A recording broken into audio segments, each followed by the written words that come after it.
So there's a number of ways to tackle a community problem, or really any problem. One of them is deficit basis, where you try to go find out what's wrong and then you try to fix it. And then there's an asset-based approach, which says, okay, what's working and let's encourage it. The approaches that United Way is doing with race and equity are much more of this asset-based approach. And I like that approach much better than kind of let's reduce poverty. We've been trying to reduce poverty for years, it's still there. Our nation, our state, our community did this whole shift at some point where we looked at this idea of being poor as sort of an indictment, a personal indictment on whoever it is that is poor.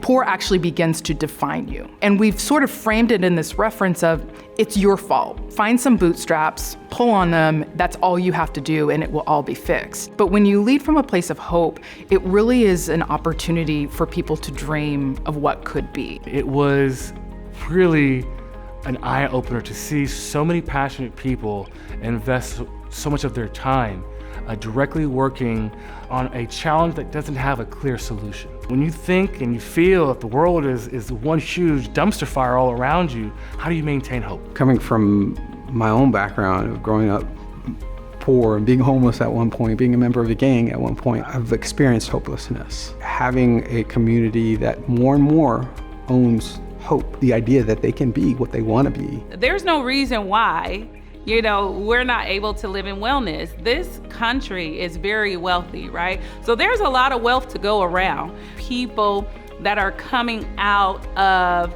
traumatic experiences and saying, no, I'm a leader too. No, I'm valuable too. No, I have something to give. And so with that mindset, you can change the trajectory of future generations and the way in which we impact the lives of others.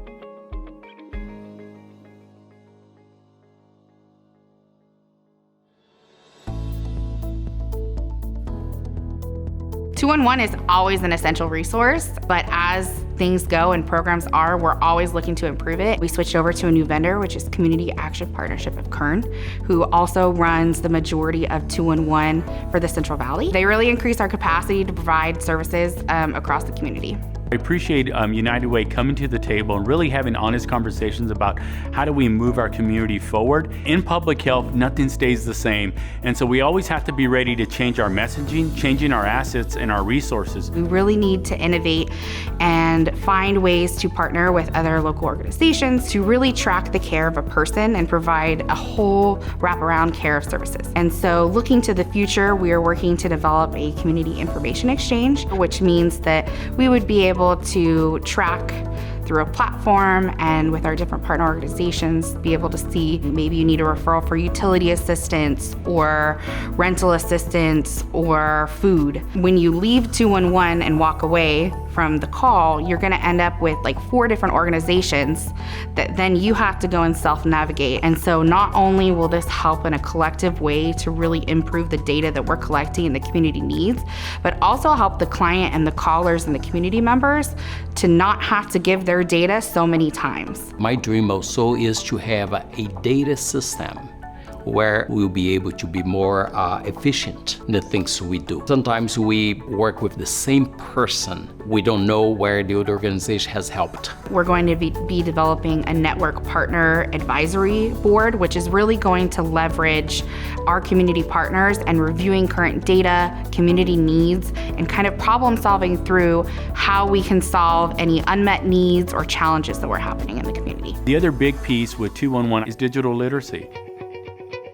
I think the first piece is going to be the broadband issue. We're seeing there is some significant lack of Wi-Fi connection in metropolitan and in rural areas. Where you live matters, because you could be living in an area where you don't have green space, you don't have a good Wi-Fi signal, and you're not near a grocery store. It's detrimental to your health because of where you live, because of your lack of access to these essential items that you need to really progress in life and really be able to address your health needs. The Children's Movement and the United Way have been partnered in what we call the Fresno Coalition for Digital Inclusion. This is a very broad-based, multi-sector mix of institutions, organizations, residents, all voicing a need to bridge the digital divide. So this group has really come together to try and ameliorate that.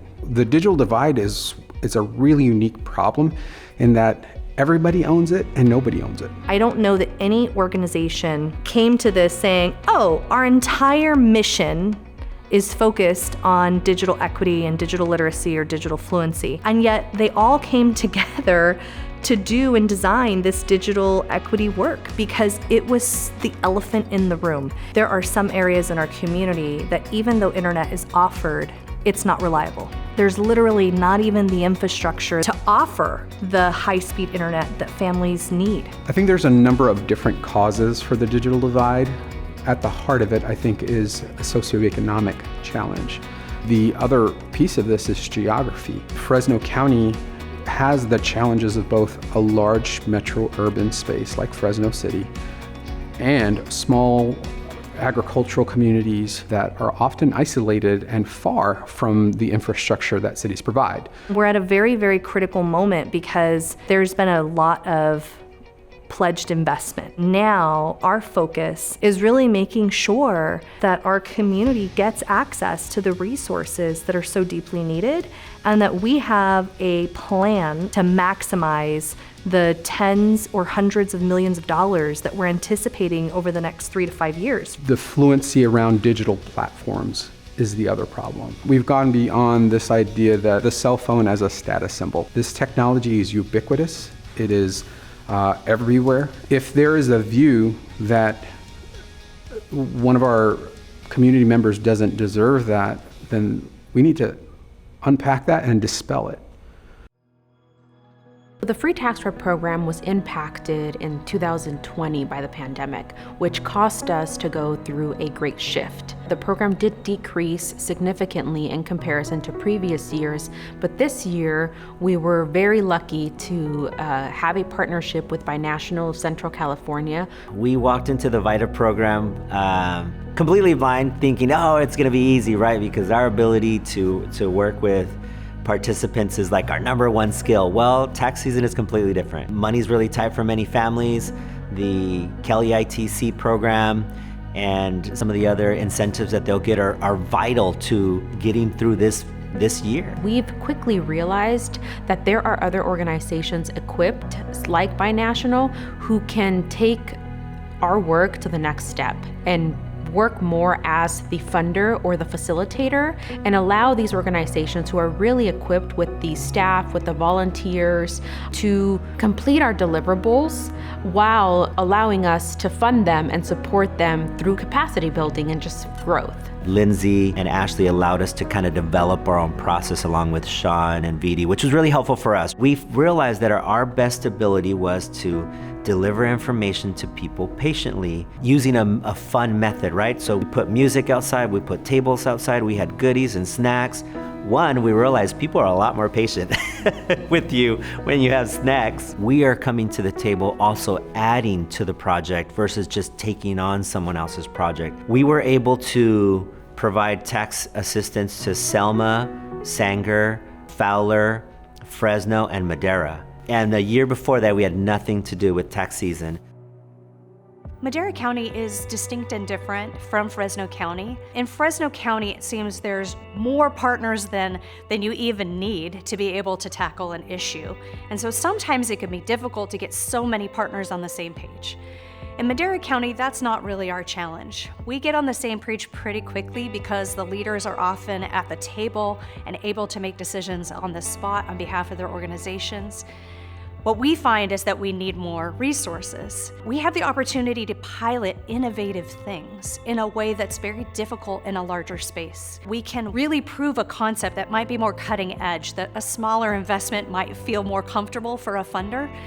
And then we have the opportunity to scale that largely if it is actually effective. Fresno has more CBOs and a little bit more resources available compared to Madera. It's very few and there's very limited resources. So we are seeing that there's more need there. What United Way is doing today is becoming a conduit for CBOs throughout Fresno and Madera County and bringing them together and finding spaces where we can collaborate for the betterment of the communities we serve. We just moved our offices last month to United Way because we wanted to be a part of the organization. It's important to have a collaboration with United Way because it's a way to show that we exist. My biggest dream would be to have language access, to have interpretation service in all government agencies, and just to be aware of the indigenous community, to see us and see our language just important as Spanish and English, to create materials that are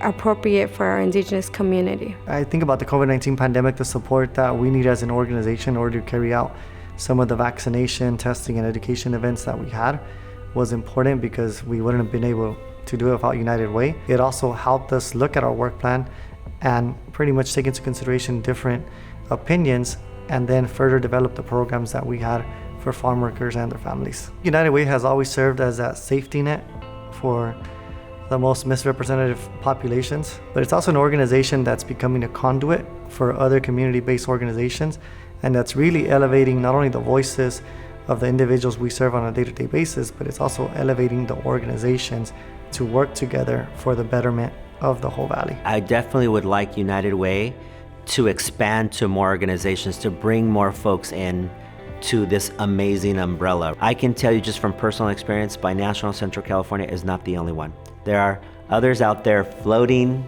in the water, sinking. So you can have a mission and a vision, but you might not understand your skill set. And I'm hoping that in the future that more of those organizations get brought in.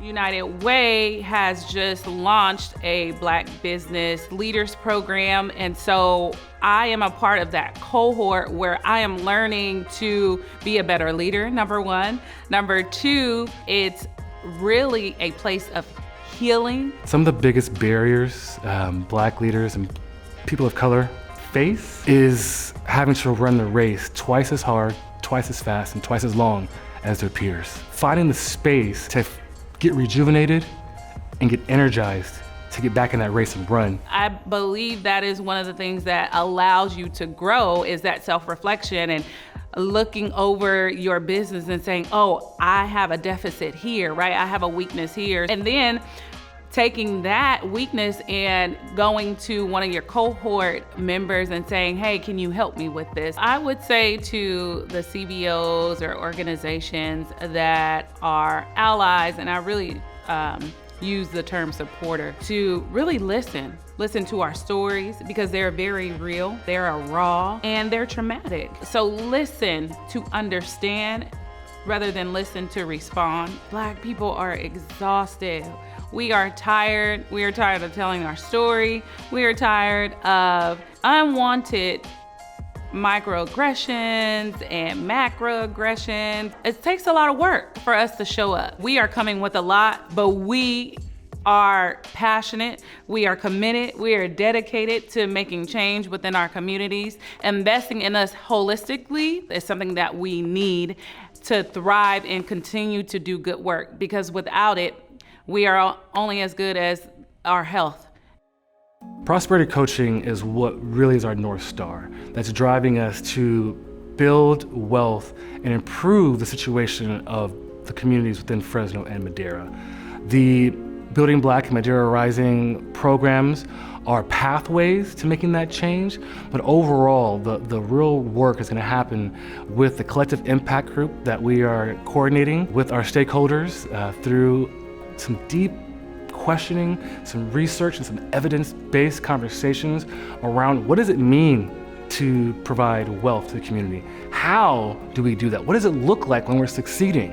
And really holding ourselves accountable, not just by thinking about the pathway, but also evaluating the pathway along the journey as well. I think in a lot of the, not only race equity, but in class equity situations, we tend to provide handouts, but we don't provide any knowledge. With the prosperity centers and the prosperity coaching, the idea is to find out what a person has, what we can build on. They can begin to break out and begin to do different things that will build their equity and build their assets. I think there's a lot of learning curve here because I don't think we yet figure out what is the things works, because part of the culture is still believing that the individual is responsible. The individual can contribute, no question. But if the environment is not different, there's no way they can be different. Wealth for many folks is having that $1 million bank account. But when you really dissect the word and what it means, for most folks, it's about access. It's about opportunities. Our goal is to really ensure we're keeping those resources in the individual's hands. Our power is through our Workplace Giving campaign, which is powered by 6,000 donors. The work that we're doing in Workplace Giving isn't just about, I need to raise X amount of dollars in a year. It's actually about outreach to our community.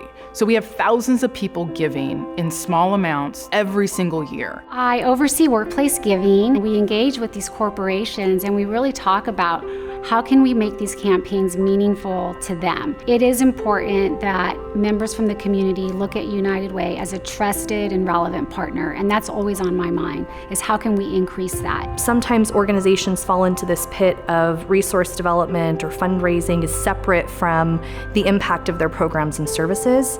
But with our organization, it's all threaded together through how we measure the outcomes of our work, how we design our work, how we invite people to come together to really move the needle on the most pressing issues in our community. Power and technology. I think those are the two biggest things in terms of needing to really grow our infrastructure, both adding to the team and then also embracing innovation and technology to really grow our campaign.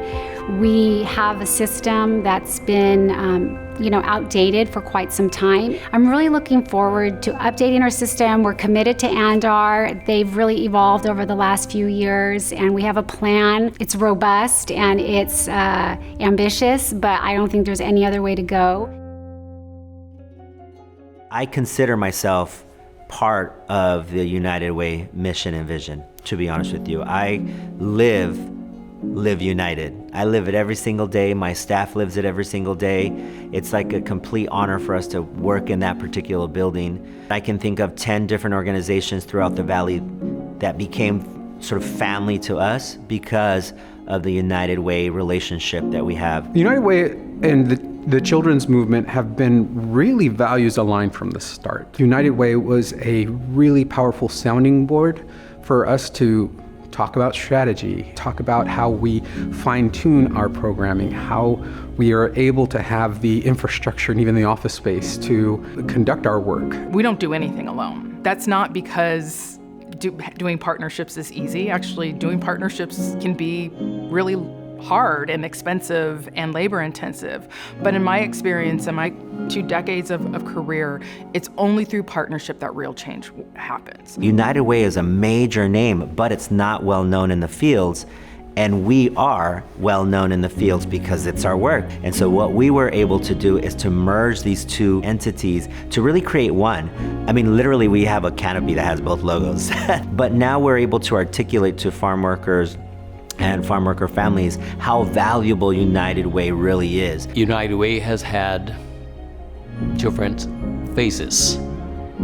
The good thing is, as it reaches its 100 years, it is in the best time I could remember. Those partnerships with United Way or many other organizations we have in our community, it is indispensable for us. It's very important to have the community members' voice heard and have the conversation with them instead of making decisions for them. We started to ask the question, what do you feel is most important for you right now? Interestingly enough, through that work, we realized that they weren't asking for what we thought they were going to ask for. And I think that was probably the most important lesson for us. You can't be everywhere at the same time.